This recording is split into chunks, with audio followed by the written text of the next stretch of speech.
Here we are, 45 RPNs, episode 13, lucky 13. There you go. So we are here in the courtyard of GPAC, Carmen, Manitoba, and Ernie's renowned wanted man, and Nigel Bart, the Gestapo. We're gonna... The fledgling Jedi. Fledgling Jedi, I like that. So, yeah, and we're here. Been a busy day for both of us. It's 5 p.m. on Friday, June 13th, and June 13th, isn't it? I can't read that. Where Friday is it? the 10th. Oh, we're closer. Friday yeah, it's the episode 10th. 13. Yeah, episode 13. That just is telling of how exhausted I am. You know, we've had out here at the Carmen Art Gallery, Golden Prairie Arts Council, we've been working hard getting our building here, which is basically a 120-year-old train station, is getting turned into a Christmas movie, a Hallmark movie. And we've been just like breaking our backs, like moving things out of the gallery upstairs, and we had at least 50 people here today, just in and out, and some a little spun, like an album. And you've been going too. Yeah, it's been a busy day today. Yeah. But a good busy. It's good, man. It's Good, always yeah. good. Yeah. It's always good. Yeah. No pain. No pain today. No back pain. No back pain. No heart pain. No blues pain. No. Everything Yeah. is. Everything No love couldn't- pain is what I'm saying. Everything couldn't be better. Yeah. So I'm gonna dive right in here. So we're on Treaty 1 land, number 1, and so I brought an album here, and I just do this little bibliomancy trick. So when I leave the house, today I get excited, it's Ernie Ends and RPNs day, and I pulled this out of my box. I have a box like yours of all my albums, and this one came up. It's Iron Maiden Killers. Now I want to just discuss Iron Maiden for a moment. This came out, like, the Iron Maiden legacy is like basically whether it's the artwork, the image, the logo, all their albums, their sound is like, it's totally been one of the most successful long-running bands or brands of my generation. So Iron Maiden, you could mention it to many people, they'd pick it up. Oh yeah, I know Iron Maiden. They're a British band, and they're actually, I think I spoke of this in a previous episode, that they're kind of like really smart people. Like, they're very intelligent, and they're great marketers. Their artwork is done by a gentleman by the name of I think it's Ruskin something.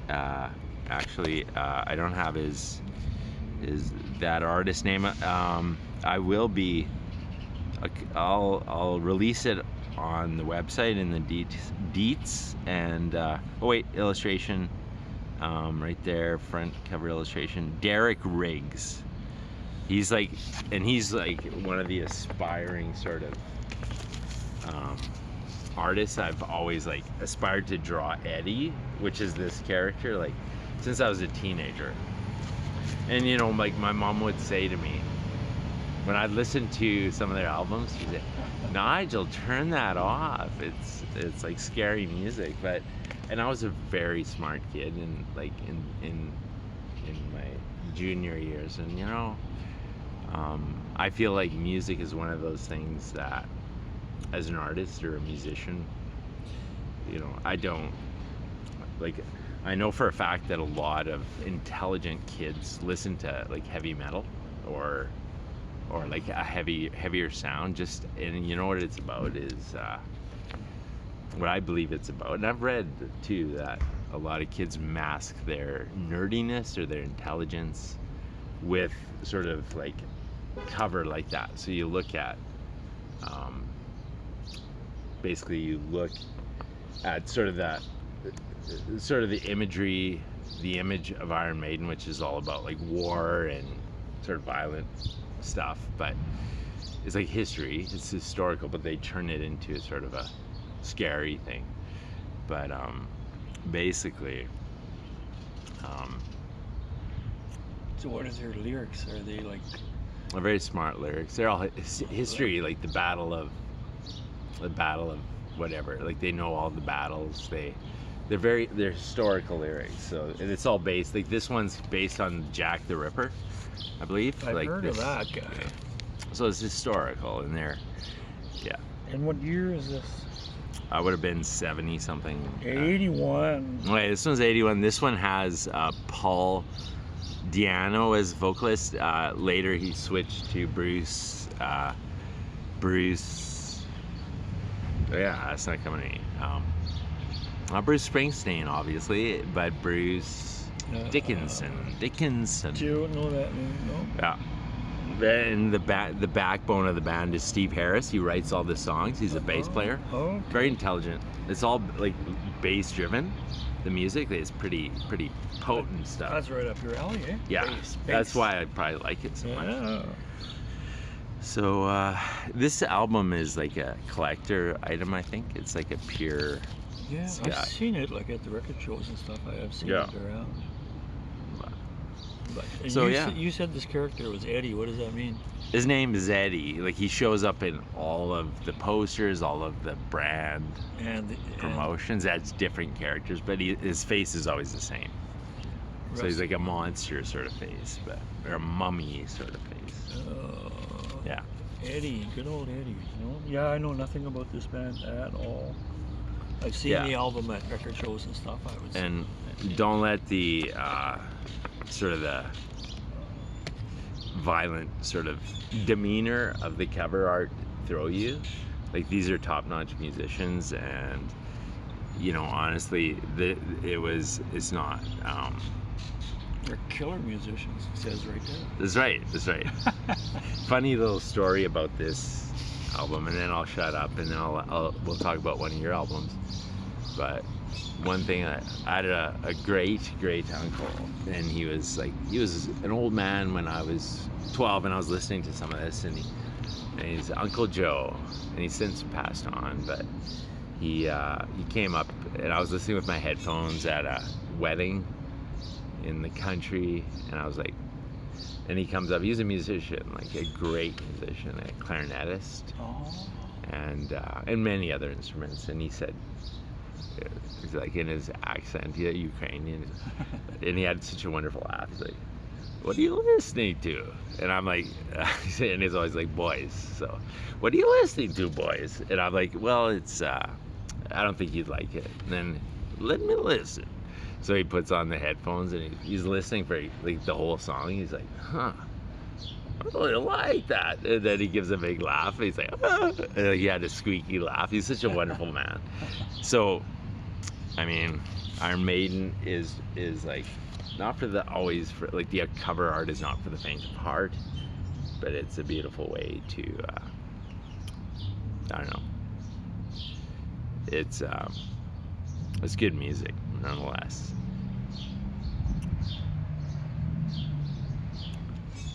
So,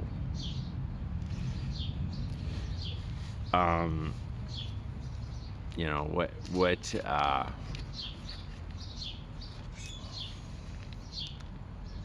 do you got in your hands there, Ernie? Did you know what that is? That is the Manitoba Folkways, Yeah, that volume one you spoke of. This has history right here in this building. Yes, This you were stuff- talking about this. This stuff was recorded. Well, I should set it up a little bit, but in whatever year it was, in 2000 and no, that's not the right date on there. It says it has a quote here from Alan Lomax, and it says, "And when you sing a song about your own lives, you are doing the same thing they do. You are making folk music." So that was written by said by Alan Lomax. And so I guess that was kind of the theme that they went on, the Manitoba Folkways, which is a part of the Canadian Folkways collection. So what they did is they went around Manitoba recording what they called living room music. And so it was just regular songs, and everything had to be original. And so I'm trying to find a year on here when that happened. It was like 2010 or something, or somewhere in there is when this happened. And, this gorgeous cover art. It's like a nice pastel green with a blue or purple inset. Yeah, what they did is they made a triple album set. Wow. Of 3 CDs. Yeah. Like that. And then for a special art project, yeah, they put volume 1 on vinyl. And all the artists got 5 or 6 copies or something like that we can hand out, and that sort of thing. So all the artists got these type thing. But the rest of the collection, which is it's a blue and a red or something. There's 3 different colors like that, and they're all very light and just soft like that, and they look like that. But anyway, so what they did is they went around Manitoba to little towns, and I guess it was set up through all the arts councils everywhere, and I guess that's how people would know about it. And so Brenda said this was happening, but it has to be original music. So I was the only one that was writing music at that time. It's before Brenda and Val had done any writing at all. So anyway, so we get ready for this, and what it is they come in, such and such a day they come in, set up all their professional equipment, and they had very good stuff. And you get to play a song, whatever you want, one song. You get to record one song. And you pick the song, well, it's original, you play it, one take. There's no overdubbing, there's no changing, nothing. Unless you flub it, I guess, completely, then you get to remake it or something. But it's a one-take song. So the guys come in, and we do a one-take song called, I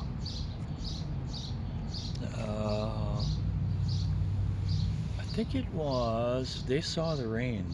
I think it was, and it's not on here, it'll be on volume 2. There's a train coming. So it wasn't this one. No, it wasn't that one either. So you're allowed to record one song, and so we did. We recorded this. I wrote 2 songs for the project. I think it was 2014. Now when I'm thinking about it. No. 2014, 2011. Anyway. 2011, right there. 2011, there it has it. Oh yeah, then we went to the artist reception type thing, is what that was. There we go. That's the tickets to the artist reception, and you got to go there and watch all these other people play. But so anyway, we come in, and so I wrote 2 songs called Will You Dance With Me, and one song called They Saw the Rain. And They Saw the Rain was about, it was an answer to John Fogerty's Have You Ever Seen the Rain Coming Down on a Sunny Day, and that's one of my all-time favorite songs. And to me, what he says in that song is it was a protest song about the wars and all that, and we have it so good here, and so it was about that. But I found out years later it wasn't. They interviewed Fogerty himself, and he said no, it was just problems in the band. He said we had such a good band, and yet I could see it breaking up. I could see the band going to pieces, and he said that song was about Have You Ever Seen the Rain Coming Down. He says it was coming down on a rainy day. We were on a sunny day. Interesting. And so that's what it was, but I had always perceived it as being a protest song about the wars and stuff. So I wrote this as a answer to John Fogerty's Have You Ever Seen the Rain, and then I called it They Saw the Rain. And it's about, and all it is it's a song about all the different groups in the 60s and that were doing protest songs at the time, and they were doing the same thing as Fogerty. And then I say in the song that they saw the rain, like all these bands, they saw the rain, and they're the ones that are making this music, protest music about war and stuff like that. And so it was just an answer to that. So the girls, I brought that song to the girls because I wasn't a singer, but the girls are, and they heard the song. I played it for them. They heard it. They said, yes, that's the song. We want to record that. I said, don't you want to hear the other song? Will you dance with me? Nope. We want to do They Saw the Rain. And so we practiced that song up, and we were ready. So when Folkways came in, we set up, they set up or whatever, and then we set up, and then it was time to do the thing. And so we played They Saw the Rain, and the girls sang it, and I have a recording of it somewhere, and I don't even know where. And that was it. We were done. And then the guy said, well, that was quick. We have time. Do you have anything else you want to do? That's what he said. Oh. And so, long story short, is everybody else on these three got to do one song. We got to do 4 songs. No, man. We got to do 4 songs. They Saw the Rain, There's a Train Coming, and The Way You Look at Her. It was the first song that Val and Brenda had written, and I think that's on one there too. And then when we were done, completely done, well, he says, what else you got? He said, we got time for one more. Do another one. Oh, wow. And then Rob says to me, the bass guitar, Rob says, what about that instrumental thing you do, that Charlie Strut? And I said, oh, yeah, I guess so. Yeah, so him and I, we just started playing Charlie Strut. Turned out Charlie Strut ended up being first song, side A, on the first album, on volume 1. Very first song of the whole project ended up on there. So good, man. So good. So anyway, and it was wonderful. And then we ended up going to the reception, and they asked us if we wanted to play, and we didn't. For some reason, we just couldn't make it work or whatever. But we did go to the show, and then we watched all these other people, or not all of these, but there was about 8 different people signed up, so we get to watch them. And so I got a question to interrupt you. What does it feel like to have made it? Like, I mean, it's like your music is published on like a record vinyl album. Like, what does it feel like? It must feel like you've made it. Like, I mean, I imagine, like, as a musician, this is like a huge. Yeah, I don't know. No, I mean, it's not like we've made it or anything, because I have never seen royalties, or, you know what I'm saying? All Wow. it is, but I have 2 songs on this vinyl right here. Like, I have music on vinyl. That feels very cool, especially being a vinyl collector, you know. Yeah. So that's a very special album. That is like that, and that's a huge accomplishment. Like, Yeah. like honestly, when I think- think of like my own musical dreams of like just recording something, like, and having it recognized and published by someone, or like, I think it just, like, it blows my mind literally to see your name splashed all over this beautiful collector's album, and it's like, Yeah. I wrote that one, and I wrote that one. And if you're talking about recorded music, I've had one of my, like, I read a lot of gospel songs, like, for the Sandersons. yeah, They record them, they put them on, and they went to, in whatever year it was, they went to Abbotsford, BC, where they had the country.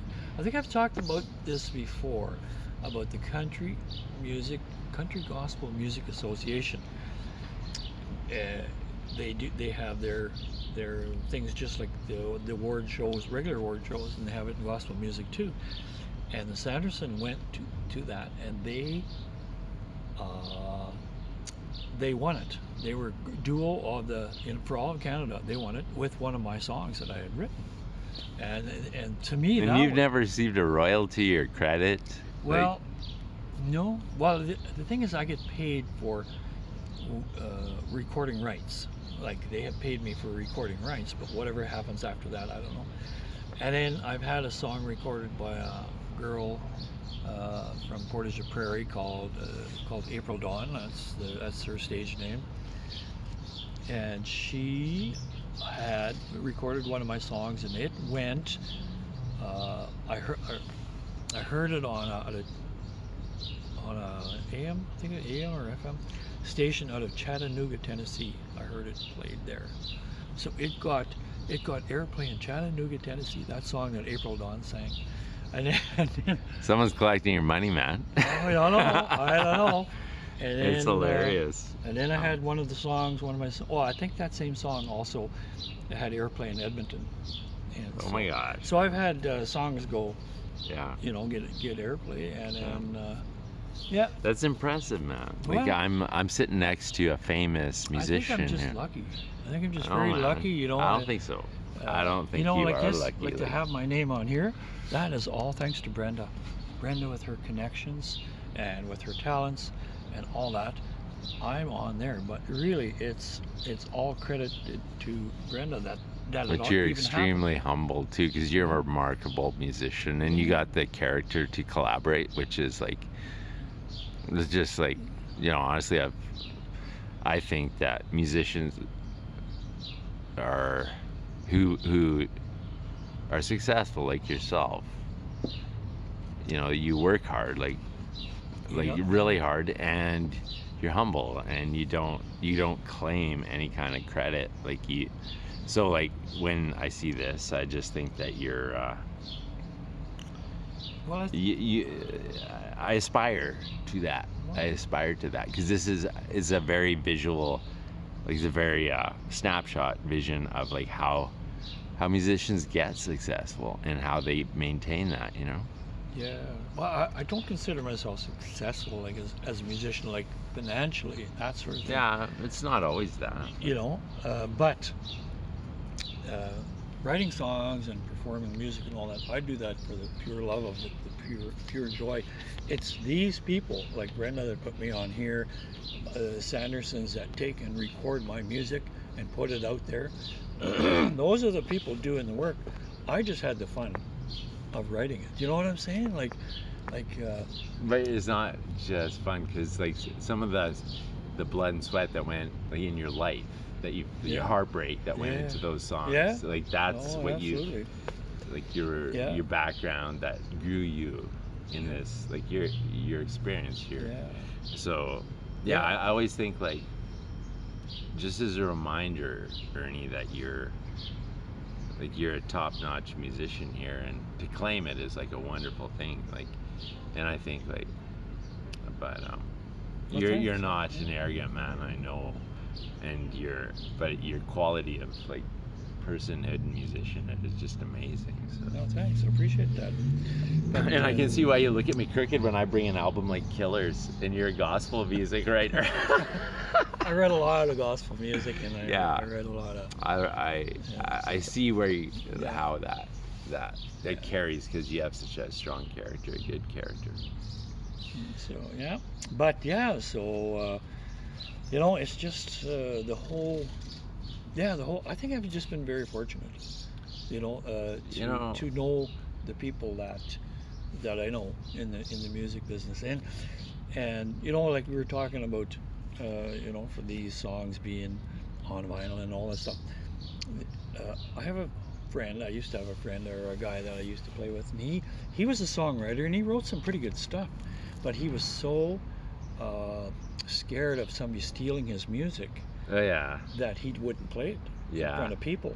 I heard a few of his songs, but he'd rather keep it in a box under his bed. He didn't want people to steal his music, and I always thought to myself that, like, I'd rather have my music out there. If you want to do one of my songs, knock yourself out, because I'd love to hear it. Yeah. Love to hear the way you would do it, and so that's why my music is out there, is because I'm allowing it. I put no restrictions on yourself. No restrictions on my music, it's open, man. And I just write on my songs that copyrighted by me. That stuff. Of course. Yeah. And all and that just means that it's still my song, right? Yeah, of course. And so, but I don't put any restrictions on it. Yeah, no, it's And I love it. And that's, to hear somebody else do your song. That is really, truly one of the great things. Of course, it's it really it's is. Just a desire of most musicians. To hear somebody do my song, or to hear your song on the radio, or to. I've heard one of Brenda's songs on the radio. Have you? On CFAM. Really? Her and I, years ago, I sent her a piece of music. I was sitting on my deck Yeah. sitting on my deck, and I had this instrumental thing that I had found on a cassette somewhere, and I played it for her, or I made a little clip of it and I sent it to her. Like with these phones, you can do that. So I took this little clip of music, Yeah. and I called it. It was an instrumental called "Song in G," because I didn't have a name for it. And so I had that song since the '80s or way back anyway. Song in G, just so I knew what it was. And so I played it for her, and then I sent it to her. And next thing you know, she says, "I wrote some lyrics to that song." Oh, you know, like it was an instrumental, right? Yeah, yeah. I wrote some lyrics to this song. I was like, oh, okay. Yeah. I never thought of that, but Yeah, I thought yeah. it was awesome. So Very good. and Collab. so it was the song called "In the Field Where Children Play," and Yes. it was a song about the war veterans. You know, Yes, about the graves, like in the field where children play. There is these graves for these soldiers. You know. Yeah. And so it was a Remembrance Day song. And she sent it into the radio station, Oh. and they played it. Very good. And I heard, and it was a song that her and I collaborated on. I did the music, she did the lyrics, and she made it into a song. Again, I say, if it hadn't been for her, that song would still be sitting on a cassette somewhere in my basement. You know what I mean? Yeah. Like I've just been fortunate to have certain people in my life, you know. Yeah. And so. Yeah, it takes one to know one. Yeah, you know, like yeah. it's sort of the concept is that your gracious nature and your generous nature, you've met many people who are attracted to that. Simply, like, I think you're music is wonderful for meeting people like you and I sitting here like this, right? Yeah. And also, it's just I've got to meet so many great people over the years just because of music. Yeah. You know, so being a guitar player is kind of cool, you know, in that sense. Yeah. Now the other, thing I was thinking of, like, thematically, we've been mentioning little hints of, like, it started with that comment. I'll just sort of bring it around to some other ideas that swivel in my head sometimes. Like, as you were talking, you said the interesting thing was that caught my attention was when a song, you hear a song on the radio or wherever, and you think it means something, and it doesn't mean what you thought it was. So that happens so commonly with me. So it's interesting. Eh? Yeah, it is interesting. And it can just have like the most colorful perception in you, and then the artist was saying, no, it was just a regular rainy day, and yet you took it very symbolically, which and also to further that is you can know a song for 40 years or 50 years or at my age it's 40 years. You can know a song for that long, and one day when you're listening to it, you're driving down the road listening to it, then you hear something that you've never heard before. Yeah. The guy says this line and you've never listened to the lyrics because it's part of the whole song is these sounds like this and all that, but you've never actually listened to the lyrics. And then one day, for some reason, you're listening to this song and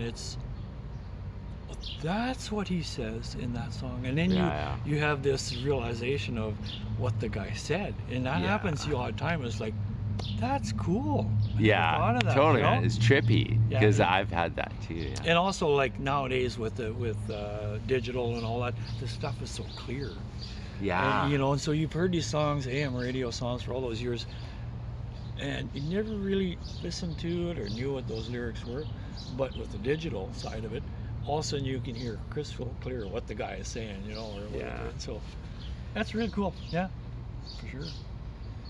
There's another thought that came to me was I always think, like, there was a moment once where I felt like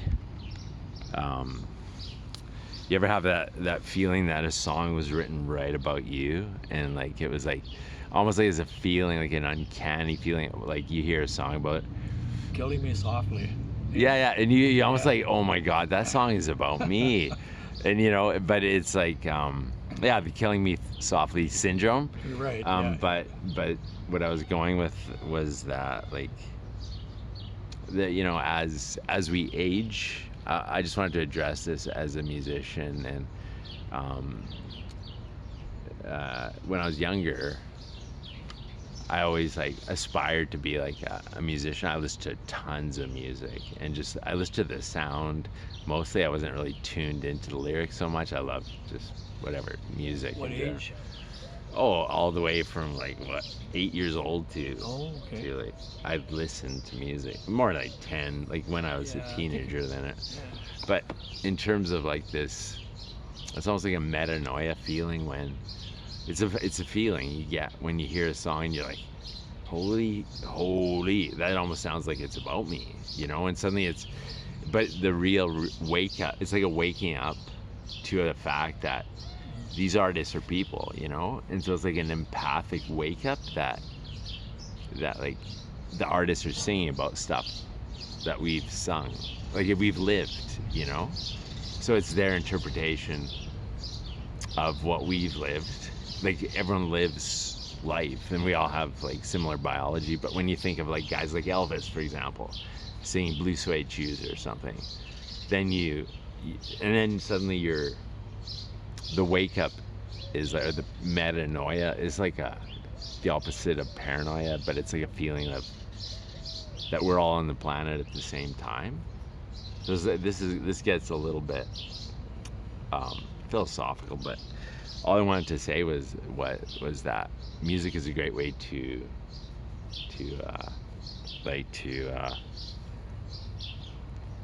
bring maturity to people and help people empathize with others.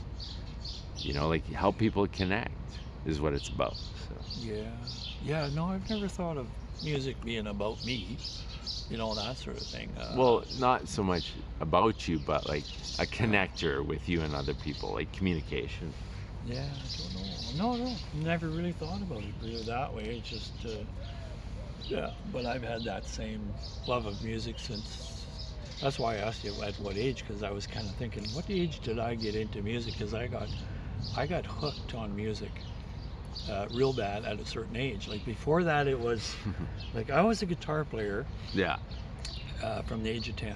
Yeah. And the reason I played is because my older brother played guitar and he wanted a rhythm guitar player and he wanted to play lead because we had this guy in the community that was a great guitar player and I still idolized the guy, and now he's an old man. Yeah. And so, but and he wanted to play this stuff that this guy played. Yeah.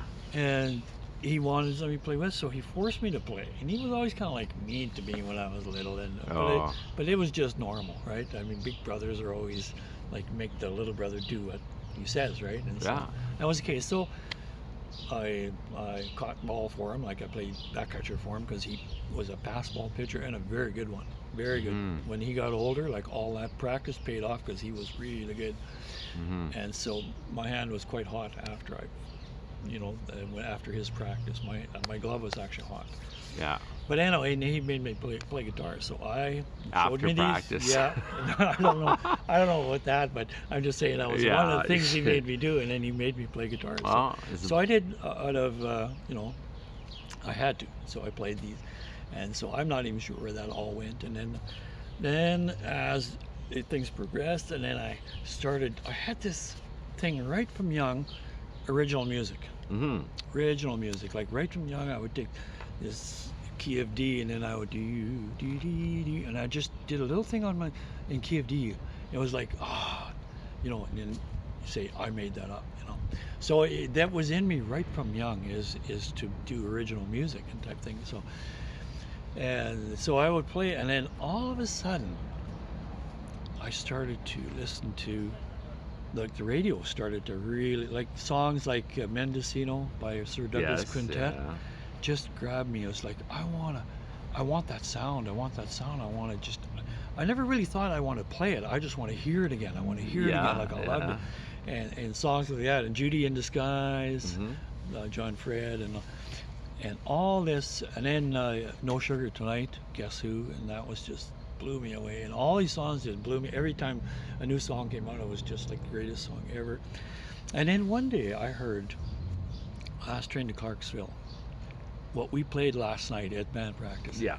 I heard that, and I think that's what hooked me on guitar. When I heard that riff, I took the guitar and I tried and tried until I could figure out doom, doo, doo, doo, doo. I played that little riff, and I'd been hooked on guitar ever since.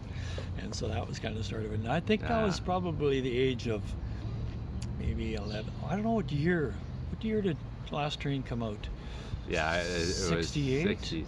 Yeah. 67, 68. So I would have been like 12 years old or something. So here I was playing guitar before I actually got hooked on music, that sort of thing. So yeah. But so I played in church, of course. That's where everybody starts, right? You play in church. These Some instrumentals. do. Some start in the basement. Yeah, some start on the bass. Yeah. But my sister played rhythm.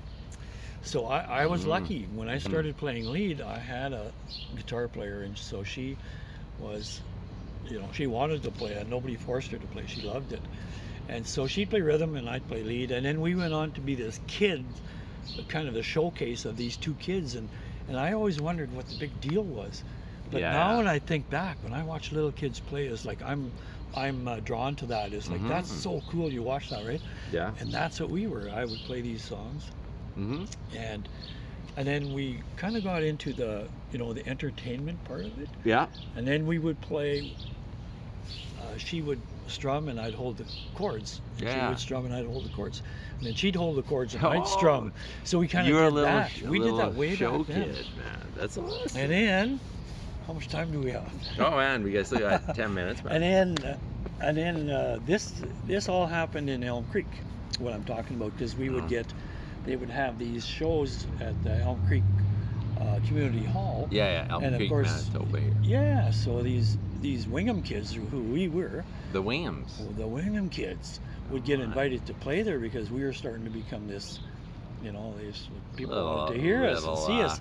And I did Folsom Prison, instrumental, and I did. What else did I play? And I did.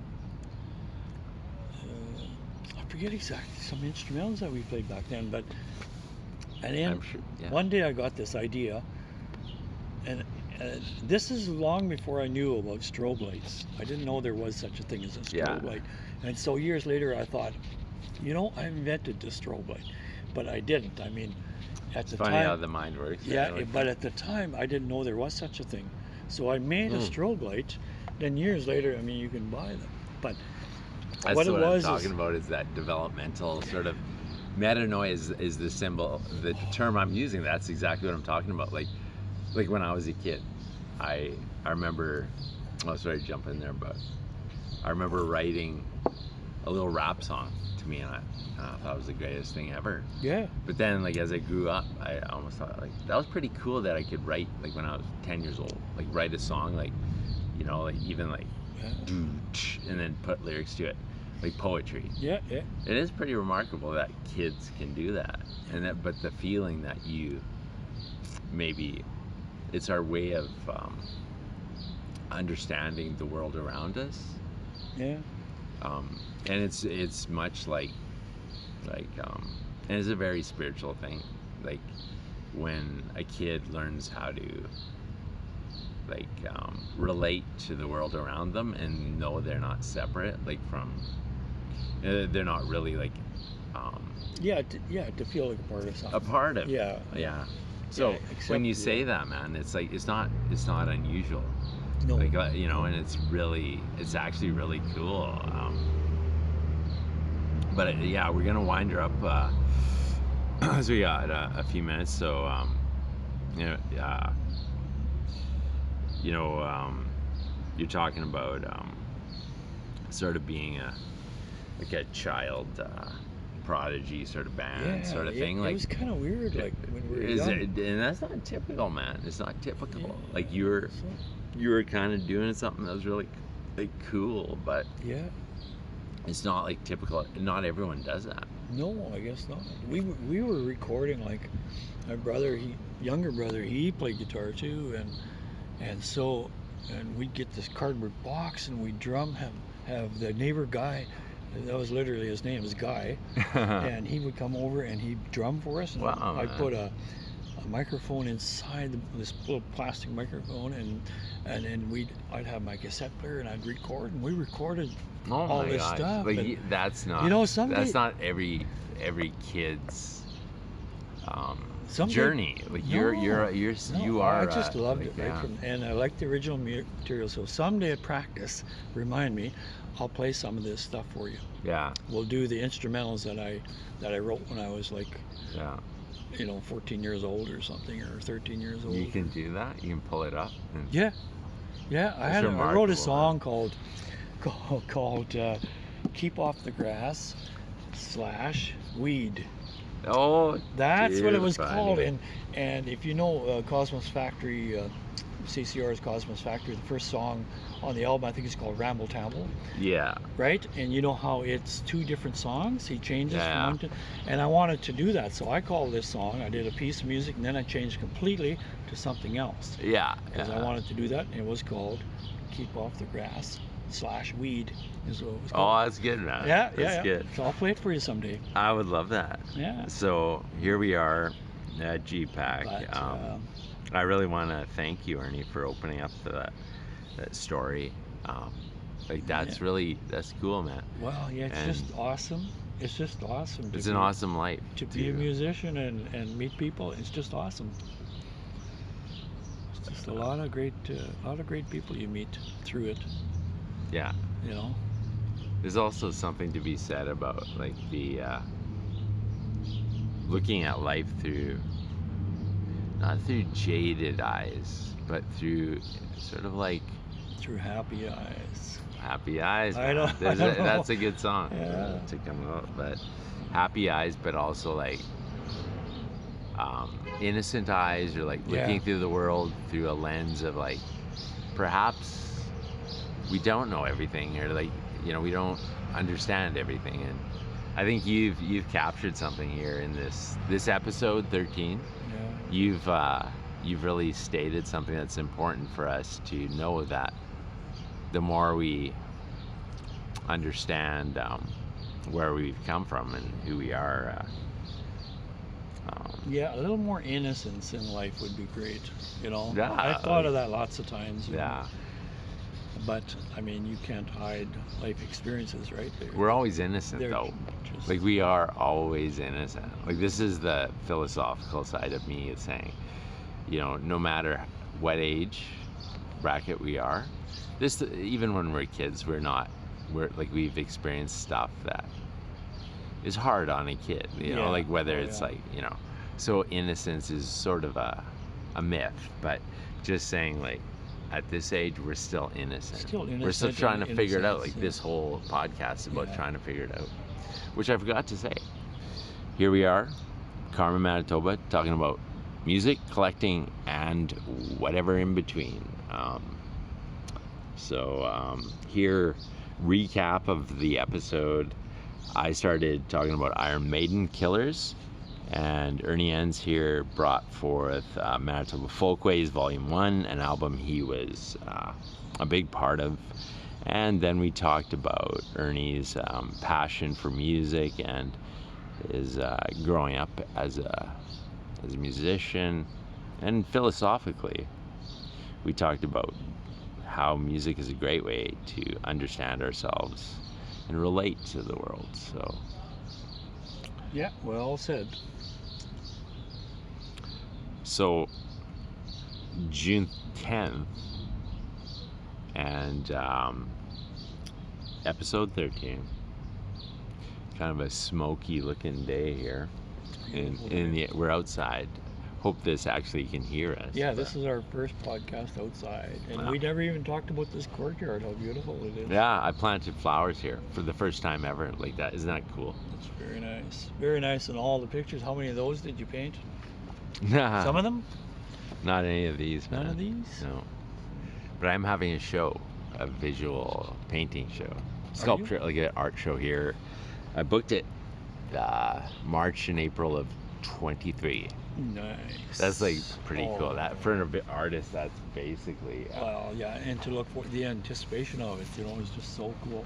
and that's kind of like when like you publish something on vinyl, and that to an artist, like a visual artist like myself, the art show when you put your art on the walls, the same deal. Yeah. Like it blows your mind, sort of.